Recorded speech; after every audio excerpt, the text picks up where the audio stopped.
तो नमस्कार, स्वागत है आपका कान्हा कंपटीशन क्लासेज मालपुरा के YouTube channel Kanha classes Malpura पर।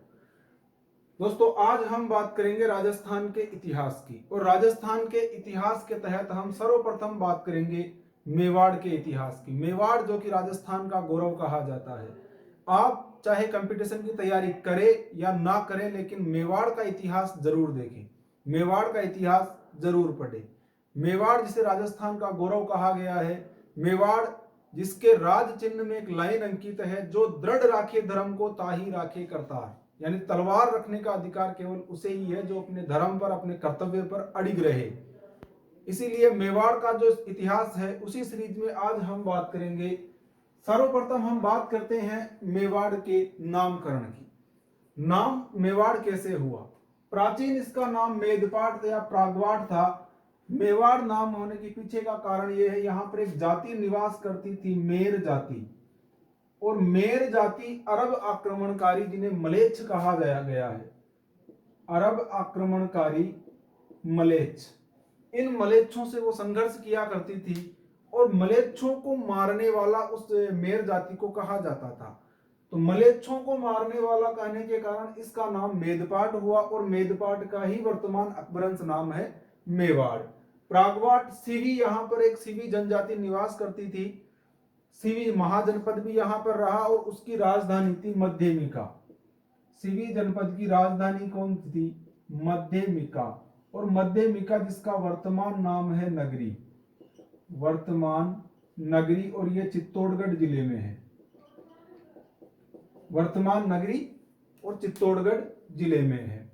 यह तो हुआ मेवाड़ के नामकरण की बात। अब बात करते हैं गुहिल वंश। मेवाड़ पे देखो, मूलतः गुहिल वंश ने राज किया, और गुहिल वंश की ही एक शाखा चली सिसोदिया। बाद में सिसोदिया होने रावल रतन सिंह के बाद में सिसोदिया ने शासन किया। यानी मेवाड़ पे उत्पत्ति से लेके अब तक केवल एक ही राजवंश ने शासन किया है। गुहिल और सिसोदिया दोनों एक ही है। गुहिलों की ही एक शाखा थी सिसोदिया, जो हम आगे चल के समझेंगे। तो हम पहले बात करते हैं गुहिलों की उत्पत्ति से संबंधित। गुहिलों की उत्पत्ति देखें तो राजस्थान के इतिहासकारों में काफी मतभेद है।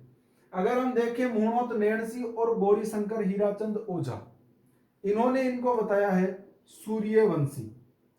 सूर्यवंशी बताया है, क्योंकि ये स्वयं को भी सूर्यवंशी बताते हैं, भगवान राम का वंशज बताते हैं। सूर्य के पुत्र हुआ था वेवस्वत मनु। सूर्य के पुत्र हुए वेवस्वत मनु, और इन्हीं की संतान आगे चल के, इन्हीं की पीढ़ियों के अंदर एक राजा हुए इक्ष्वाकु। और इन्होंने अपनी राजधानी बनाई अयोध्या। इसी इक्ष्वाकु वंश में जन्म हुआ भगवान राम का, और राम के दो पुत्र थे, लव और कुश। और इसी कुश के वंशज कौन है? गुहिल। यानी राम सूर्यवंशी थे, तो ये किस वंश से हुए? सूर्यवंश से। इसके बाद बात करें अबुल फजल। अबुल फजल ने इन्हें बताया है नौशेखा आदिल, ये ईरान का शासक था, इसका वंशज। नौशेखा आदिल का वंशज किसने बताया? अबुल फजल ने। डी आर भंडारकर और गोपीनाथ शर्मा, ये दोनों इतिहासकार, इन्होंने इन्हें ब्राह्मण वंश का बताया है। डी आर भंडारकर ने आहड़ शिलालेख के अनुसार बताया है, ध्यान रखना, आहड़ शिलालेख के अनुसार, जो 577 ईस्वी का है, क्या बताया है इन्हें? ब्राह्मण वंश से संबंधित। अब एक हमारे राजस्थान के इतिहास के जनक हैं कर्नल जेम्स टोड, जिन्हें हम घोड़े वाला बाबा भी बोलते हैं। उन्होंने इनके बारे में क्या लिखा है? कर्नल जेम्स टोड ने इनके बारे में बताया है कि गुजरात में एक राज्य था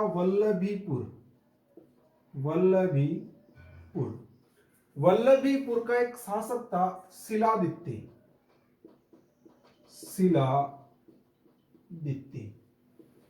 शिलादित्य वल्लभीपुर पे शासन कर रहा था। लेकिन वल्लभीपुर पर आक्रमण किया किसने?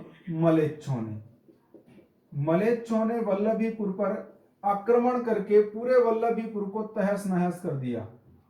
पूरे वल्लभीपुर को तहस नहस कर दिया और इसमें शिलादित्य वीर गति को प्राप्त हुआ, यानी शिलादित्य की मृत्यु हो गई। अब शिलादित्य की मृत्यु हो गई, शिलादित्य की सारी रानियों ने उसके साथ, सारी रानियां उसके साथ सती हो गई, लेकिन इसकी एक रानी पुष्पावती, पुष्पावती ये आई हुई थी आबू। कहां आई हुई थी? आबू, माता जी के दर्शन करने पुत्र कामना के साथ।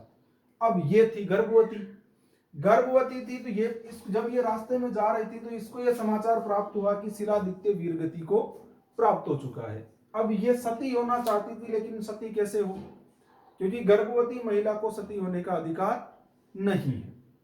अब पुष्पावती सती नहीं हो सकी तो ये एक गुफा में रहने लगी और गुफा में इसने एक बालक को जन्म दिया जिसका नाम रखा गुहिल। गुफा को कहा जाता है गुहा। गुहा किसको कहा जाता है? गुफा को। और गुफा में जन्म होने के कारण इस बालक का नाम रखा गया गुहिल, या कह दो गुहिलादित्य, जिसका हम जो मेन नाम पढ़ेंगे वो पढ़ेंगे गुहिलादित्य। इसके बाद पुष्पावती तो सती हो गई, लेकिन इसने इस बालक का जो लालन पालन सौंपा, लालन पालन, वो एक कमलावती नामक ब्राह्मणी को सौंपा। कमलावती नामक एक ब्राह्मणी थी जो कि चित्तौड़ के राजघराने की कुल पुरोहित भी रही है बाद में। इसको सौंप दिया पुष्पावती ने, और उसके बाद पुष्पावती हो गई सती। ये हो गई यहां तक की बात। अब पुष्पावती तो गुहिलादित्य को सौंप गई कमलावती को। किसको सौंप गई? कमलावती को, गुहिलादित्य। अब गुहिलादित्य ब्राह्मण घर में बड़ा हुआ, लेकिन ये एक क्षत्रिय था, तो इसमें क्षत्रिय एक राजा के गुण थे। तो यहां पर आसपास के जो भील थे, उन भीलों ने इसे अपना राजा स्वीकार कर लिया, और गुहिलादित्य ने अपनी प्रथम राजधानी, अपनी प्रथम या आखिरी यही है, बनाया नागदा को। नागदा कहां है? वर्तमान उदयपुर। नागदा को बनाया। 566 ईस्वी में इसने गुहिल वंश की स्थापना की। कब की? 566 ईस्वी में गुहिल वंश की स्थापना। ये ध्यान रखना, ये गुहिल वंश का वास्तविक संस्थापक नहीं है, ये केवल गुहिल वंश का संस्थापक है। गुहिल साम्राज्य का संस्थापक होंगे बप्पा रावल। गुहिल वंश का आदि पुरुष, इसको कहा जाता है आदि पुरुष। इसका गुहिल वंश का संस्थापक है, संस्थापक गुहिल वंश का संस्थापक। गुहिल वंश का है, साम्राज्य का नहीं है। मूल पुरुष किसका? गुहिल वंश का। इसके जो वंशज हुए, उन्होंने इसी के नाम से अपने नाम के आगे गोत्र लगाना प्रारंभ कर दिया। यह हो गई गुहिलादित्य की बात। अब मिलते हैं अगले वीडियो में। धन्यवाद।